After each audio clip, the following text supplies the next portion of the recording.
Pinapayagan na ng DOH o ng Department of Health ang mga registered nurse na magtayo at mamahala ng birthing clinic.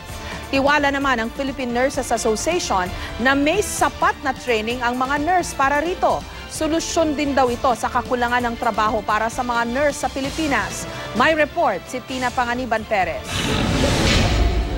8 buwan na ang dinadala ni Riza sa Bater. Pang-apat na niya itong anak.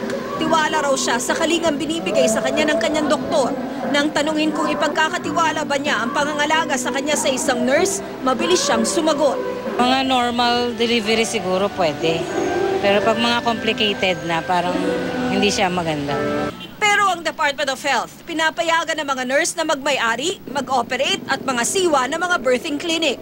Napapanahon na rin. Kasi nga, kung titingnan natin, ang isang nurse ay nag-aaral ng 4 na taon. Samantalang ang isang registered midwife ay 2 taon lang. So, kung tutuusin, mas malawak ang kaalaman ng ating mga nurses sa pangangalaga sa kalusugan ng ating mamamayan.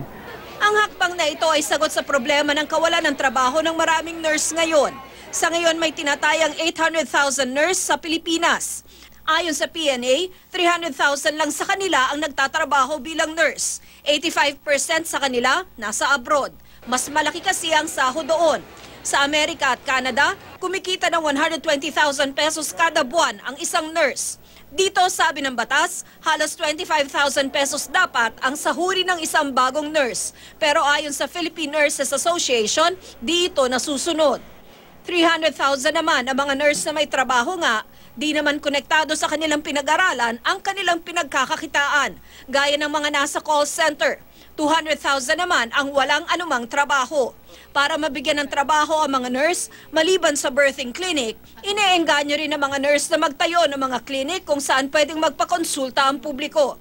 Sa mga gaya ni Riza na nasanay kumonsulta sa doktor at nagdadalawang isip na magpatingin sa nurse, tinitiyak ng PNA na wala silang dapat ikabahala.